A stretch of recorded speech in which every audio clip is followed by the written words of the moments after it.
Se você está estudando ou pretende estudar para uma das certificações do mercado financeiro, ou ainda se você pretende estudar para um dos concursos no segmento bancário, você precisa entender sobre o sistema financeiro nacional.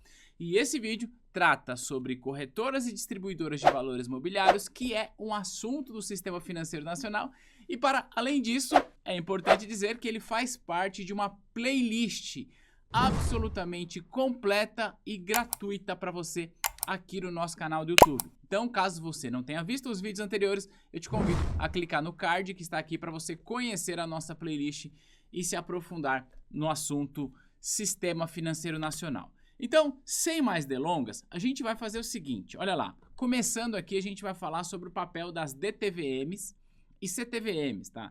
DTVMs, distribuidoras de títulos e valores mobiliários, e CTVMs, corretoras de títulos e valores mobiliários. São essas instituições que a gente vai falar aqui.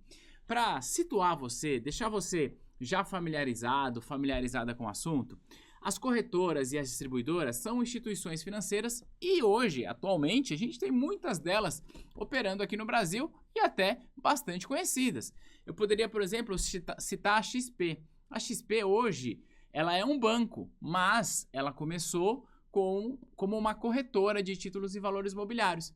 Mas, para além disso, a gente poderia falar da Guide, que é uma outra corretora. A gente poderia falar da Nu Invest, que é a corretora lá do Nubank.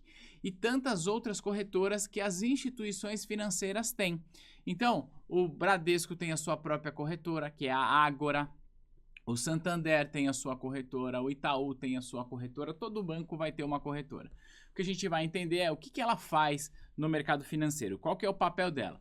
Então, repito para você que esse vídeo faz parte de uma playlist.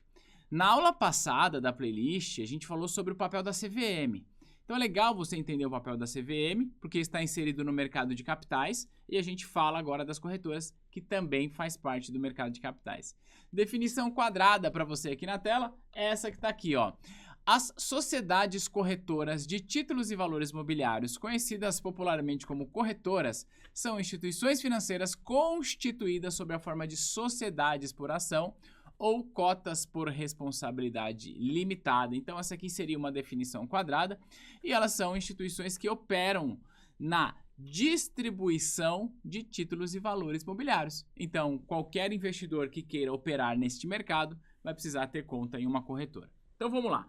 Vamos entender agora quais são as atribuições, o que de fato uma corretora faz, aí vai ficar mais fácil para você. Então a primeira coisa, que é o mais popular, que a gente mais ouve falar das corretoras, elas podem operar nos ambientes de bolsa, mercadorias e futuros por conta própria ou de terceiro. Deixa eu te explicar isso. Quando a gente fala assim, ó, ela pode operar no ambiente de bolsa de valores, mercadorias e futuros. Se você está em 2022, 2023, aí 2024, talvez você vai se confundir com isso e falar, Thiago, que papo é esse de bolsas e mercadorias e futuros? Eu só conheço uma bolsa, que é a B3. Sim, é verdade, aqui no Brasil a gente só tem uma única bolsa de valores, que é a B3. Mas isso não significa que a gente não pode ter mais. Então, o que eu estou dizendo essa aula está sendo gravada em 2022. Em 2022 a gente só tem uma bolsa. Como que tá aí em 2024? Se você tá vendo esse vídeo em 2024 ou depois disso, coloca aqui nos comentários se você tá nesse tempo, se só tem uma ou se tem mais bolsas. Só que, se a gente faz uma viagem no tempo do passado, aqui no Brasil, a gente já teve mais do que uma bolsa. A gente tinha Bolsa de Valores em São Paulo, Bolsa de Valores no Rio de Janeiro. Depois em São Paulo a gente tinha a Bovespa, tinha a BMF. Então o que eu quero que você entenda é que, apesar de, no Brasil, termos apenas uma única bolsa de valores que opera em todos os ambientes, opera no mercado à vista, no mercado de derivativos, com contratos de commodities e tudo mais, commodities seriam as mercadorias, tá? No passado a gente já teve mais do que uma bolsa e nada impede de que no futuro tenhamos mais do que uma bolsa também. Por isso, a regulação das corretoras diz, corretoras, vocês podem operar no ambiente de bolsas de valores, bolsas de mercadorias e futuros. E aí, inclusive, porque nós temos uma única bolsa de valores no Brasil, é que tem uma parada que gera dúvida em relação ao papel das corretoras. Por quê? Eu comecei essa aula dizendo que nós estudaríamos as distribuidoras de títulos e valores mobiliários e as corretoras de títulos e valores mobiliários. Aí eu pergunto para você, meu nobre gafanhoto, qual que é a diferença desses dois carinhas aqui? Qual que é a diferença entre eles? Você sabe? Pois é, olha só. Até o ano de 2009, em 2009, a gente tinha até 2009 nós tínhamos duas bolsas aqui em São Paulo. Nós tínhamos a Bovespa, que era a bolsa de valores onde a gente negociava ativos à vista, ou seja, ações e cotas de fundo. E nós tínhamos a BMF, que era a Bolsa de Mercadorias e Futuros. Então, como acontecia nessa época? Nessa época, as DTVMs operavam no ambiente da BMF e as CTVMs operavam no ambiente da Bovespa, tá? O que acontece é que a BMF e a Bovespa, elas se fundiram. Eu disse que aqui foi 2009, mas minha memória pode estar falha. Foi 2009 ou foi 2012, tá? Mas, enfim, já faz um tempo bastante considerável. O que na prática aconteceu foi que essas duas empresas fundiram e aí criou-se uma única bolsa, que era a chamada BMF Bovespa. Então, a partir daquele momento, nós não tínhamos mais essa divisão. E porque nós não tínhamos mais essa divisão, não fazia sentido uma empresa operar na BMF e outra operar na Bovespa, porque era tudo uma coisa só. Aí, naquele ano, o Banco Central, junto da CVM, soltou uma resolução conjunta. Resolução essa que dizia que, a partir daquele momento, as distribuidoras poderiam operar no mesmo ambiente das corretoras e vice-versa. O que na prática significa que, a partir dessa decisão conjunta entre Banco Central e CVM, não existe nenhuma diferença entre esses dois participantes aqui, entre as DTVMs e as CTVMs, tá bom? Então é importante você entender por que existem as duas. Por essa razão. Qual que é a diferença das duas? Nenhuma, tá bom? Então já disse que opera no ambiente das bolsas e, elas também podem subscrever emissões de títulos e valores mobiliários no mercado. O que é subscrever? Subscrever é você comprar, é você ser titular daquele ativo, tá? E elas vão fazer isso para si ou para os seus clientes. Então esse é o papel de uma corretora. Então até aqui em cima, né, por conta própria ou de terceiro. Se você quer operar no ambiente de bolsa, você precisa ter conta em uma corretora. Ponto. Pode ser uma corretora independente, aí eu citaria aqui uma independente, a Guide, por exemplo, é uma corretora independente, mas você pode também ser cliente de uma corretora vinculada a uma instituição financeira mais tradicional, um grande banco tradicional, tá bom? Então vamos lá, olha lá, ela vai comprar e vender títulos e valores mobiliários por conta própria de terceiro.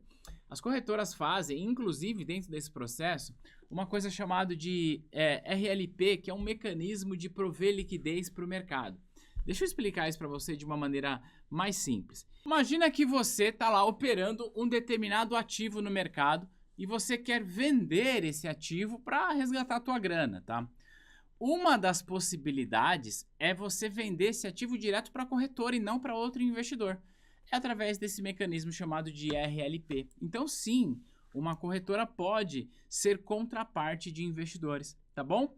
Então, você já entendeu até aqui? A gente já está aí mais ou menos no meio do vídeo. Quero dizer uma coisa para você, se você não me conhece, eu sou o Thiago Feitosa e aqui nesse canal eu ajudo você com as principais certificações do mercado financeiro. Lembra de se inscrever no nosso canal e ativar o sininho aí de notificação para você não perder nenhum vídeo, porque aqui, vamos ser honestos, eu não economizo no conteúdo não, tô te ensinando pra valer, beleza? Então, lembra de se inscrever aí e deixar uma curtida, porque assim você ajuda com que esse vídeo chegue para mais pessoas. Ela também vai encarregar-se da administração de carteiras e da custódia de títulos e valores mobiliários. Então, uma das coisas que uma corretora pode fazer no mercado é ser administradora de carteiras de clube de investimento, de fundos de investimento. Então, ela tem esse papel também de gerir esse tipo de instrumento. Então, assim como um banco de investimento faz isso, a corretora também tem essa prerrogativa, tá bom? e ela vai exercer funções de agente fiduciário. Importante a gente falar sobre isso, tá? Claro que aqui no vídeo não dá pra gente entrar no detalhe do papel do agente fiduciário, porque eu preciso ter um conhecimento em outro ativo, mas eu vou te explicar de uma maneira que faça com que você entenda. O que é o agente fiduciário? É um participante do mercado que ele tem como objetivo proteger o interesse de investidores. Vou dar um exemplo que já vai fazer você entender o papel do agente fiduciário. Seguinte, imagina que eu, Thiago, comprei debêntures da ação da empresa Petrobras, por exemplo, debêntures da Petrobras. E que você também comprou debênture da Petrobras e que todos nós aqui, todas as pessoas que viram esse vídeo, compraram debêntures da Petrobras, beleza? Certo. Seguinte, se a Petrobras muda alguma regra nas cláusulas, ou se ela quer mudar alguma regra na cláusula que ela colocou lá na escritura da emissão, ou se a Petrobras muda a performance com que ela vem trabalhando ali na sua operação e pode colocar em risco o pagamento dessas debêntures, ou seja, se algo acontece na empresa que tem ali uma situação de alerta e que a gente quer eventualmente renegociar com a Petrobras, pedir um resgate antecipado, executar uma garantia, enfim, usar algum mecanismo para que a gente eventualmente receba a nossa grana, tá? Em caso, sei lá, a empresa atrasou o pagamento. Como é que funciona isso? A gente vai lá, eu e você, vai pegar uma faixa, vai lá na Petrobras e vai falar assim, Ero, devolve meu dinheiro. A gente vai fazer isso? Não vai, né? Porque não vai funcionar. O que a gente vai fazer? A gente tem um agente fiduciário, que é alguém que está responsável por representar o nosso interesse, e ele vai lá na Petrobras, vai sentar na mesa e falar assim, e aí, mana, qual que é? Vai devolver o dinheiro da galera ou não? Você não sabe de onde eu vim, mano. Se você soubesse de onde eu vim, eu vou chamar os manos lá da minha quebrada, você vai ver só. Claro, não tem esse tipo de ameaça, mas o que eu quero dizer é, esse agente fiduciário é um participante do mercado que ele vai ser o elo para proteger o interesse dos investidores, tá? Em títulos de renda fixa, e, portanto, ele representa esses investidores junto aos emissores. Então, vai chegar lá na empresa e falar, empresa, e aí, mano, qual que é? Falou que ia pagar, não pagou, etc e tal, tá bom? Então, basicamente, esse é o papel do agente fiduciário e sim, uma corretora de valores mobiliários pode exercer essa função. Além disso, ela pode emitir certificados de depósito de ações e cédulas pignoratícias de debêntures. Já ouviu falar disso, desse nome chique? Vou te explicar o que é isso. Olha só, uma vez que eu negocio, que eu compro, por exemplo, ações no mercado, aquilo faz parte do meu patrimônio. Você concorda comigo? E se faz parte do meu patrimônio, talvez eu possa utilizar isso para, eventualmente, como uma garantia de crédito. Então, por exemplo, eu chego lá no Banco A, falo, Banco A, me empresta um dinheiro? Aí o banco fala, empresto, você tem garantia? Aí eu digo, tenho, la garantia sou eu. Essa aí é ruim, vai ficar alta a taxa de juros. Ele vai dizer o seguinte, ó, eu tenho um patrimônio, eu tenho ações, ó, inclusive a corretora X, que é a corretora onde eu opero essas ações, ela emitiu esse certificado aqui, ó, que comprova que eu tenho essas ações e que eventualmente eu posso até utilizar isso como uma garantia de uma operação de crédito, por exemplo, ou ainda, falando do mercado de ações, o que é muito comum de acontecer, eu usar a garantia, a ação propriamente dita, como garantia de uma outra operação no mercado de capitais. Operação essa que envolve a necessidade de apresentação de garantias. Então, é através desse instrumento que a gente faz, tá bom? Vamos avançando aqui. Ela vai instituir, organizar e administrar fundos e clubes de investimentos, como eu já havia dito, né? Praticar operações de conta-margem. Essa conta-margem aqui que ela pratica, basicamente, é como se a corretora tivesse a prerrogativa de liberar um limite para os seus clientes operarem, tá? É basicamente isso. Principalmente quem opera muito com day trade, quem opera muito alavancado, esse tipo de investidor, normalmente ele usa para operar no mercado um recurso que ele não tem. Então, sei lá, hipoteticamente, eu tenho aqui 10 mil reais. Esse é o valor que eu tenho. Mas aí eu consigo uma conta margem numa corretora de 100 mil reais. então eu posso operar no mercado com 100 mil reais, não com 10, tá? A corretora tem essa prerrogativa, ela pode fazer isso. É claro que para ela fazer isso, ela vai lançar mão de instrumentos que garantam um eventual calote. Por quê? Olha só, se um investidor que está operando na Bolsa de Valores, esse investidor faz uma operação alavancada, dentro desse cenário que eu falei, bom, tenho 10 mil, estou operando com 100 mil, que pode acontecer, tá? E essa operação dá errado, vamos supor que eu tenho 10 mil reais, estou operando com 100 mil. A operação deu completamente errada, eu perdi esses 100 mil reais. Então, na prática, eu perdi os 10 mil reais que eu tenho, mais 90 mil que eu não tenho. Então, tô ferrado, certo? O que vai acontecer? A Bolsa de Valores vai cobrar de mim e, se eu não tenho essa grana, a Bolsa de Valores cobra da corretora. E a corretora é responsável por cobrir esse rombo lá. Por isso que quando ela faz esse tipo de operação, normalmente envolve garantias, tá bom? Não é tão simples assim. E se você tem curiosidade e quer saber mais sobre essa história, tem uma história no nosso mercado de capitais brasileiro que é bastante emblemática, tá? A Bolsa de Valores do Rio de Janeiro, ela foi praticamente quebrou por conta de um único investidor. Você sabia disso? Pois é, quero te convidar, depois que você terminar aqui, quando você tiver tempo e tal, coloca no Google, aqui mesmo no YouTube, escreve assim, ó, caso Nagy Narras. Caso Nagy escreve assim, ó, vou até facilitar aqui para você, ó. Nagy Narras. Se você colocar isso no YouTube, você vai ver muitos vídeos explicando o que aconteceu com a Bolsa de Valores do Rio de Janeiro, que quebrou por conta desse investidor aqui, que fazia operações alavancadas, quebrou a Bolsa de Valores. Hoje a gente não tem esse risco, dado os mecanismos que foram avançando, mas é curioso a gente entender como que o mercado já funcionou, tá bom? Então vamos lá. Ela vai fazer operações compromissadas, que é basicamente operar no mercado com outros participantes, intermediando as operações dos clientes ou de instituição para instituição. Uma operação compromissada é quando eu negocio um título com você, mas eu assumo o compromisso de recomprar esse título a qualquer momento. E ela também pode intermediar operações de câmbio, compra e venda de moedas, tá? Ela pode fazer isso. E praticar operações de compra e venda de metais preciosos no mercado físico por conta própria ou de terceiro. Então, uma corretora tem também a prerrogativa de operar metais preciosos, ouro, prata, ouro. Obviamente que não são todas as corretoras que o fazem, mas ela tem uma permissão legal para isso, tá bom? Então, resumindo, estes são os papéis das corretoras. Além disso, ó, ela vai auxiliar os investidores com a disponibilização para clientes de informações provenientes de seus departamentos técnicos ou análises de empresas, títulos e fundos de investimentos. O que é isso aqui? Toda corretora tem dentro da sua estrutura o que a gente chama de casa de research, casas de análises, departamentos de research.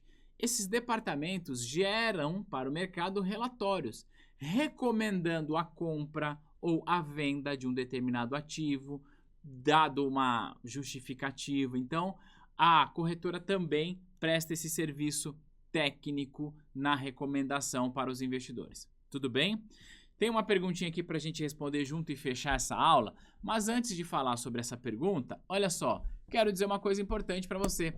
Se você está aqui, é importante que você saiba que aqui na T2 a gente tem cursos completos que ajudarão você a passar nas principais certificações de mercado.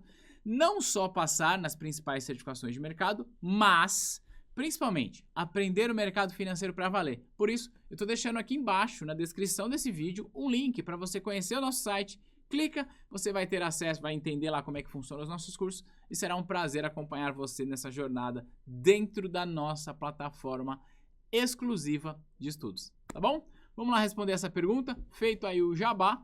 Dos objetivos abaixo, o que não se refere a um objetivo de uma corretora de títulos e valores imobiliários? Veja, o que não se refere, tá? Ou seja, o que ela não pode fazer. Alternativa A, ela pode praticar operações de compra e venda de metais preciosos? Sim, ela pode fazer isso. Por isso, essa alternativa está errada. porque a questão está pedindo que ela não pode. Ela pode captar depósito à vista. Veja, depósito à vista é o serviço de conta corrente. A corretora pode oferecer conta corrente para o cliente? Não. Eu não falei sobre isso na aula, né? Quem pode oferecer conta corrente para o cliente é somente um banco comercial. Uma corretora não pode fazer isso. Então essa é a alternativa correta. Por quê? Porque a questão quer o que não se refere. Depois, a alternativa C diz pra gente operar em bolsa de valores.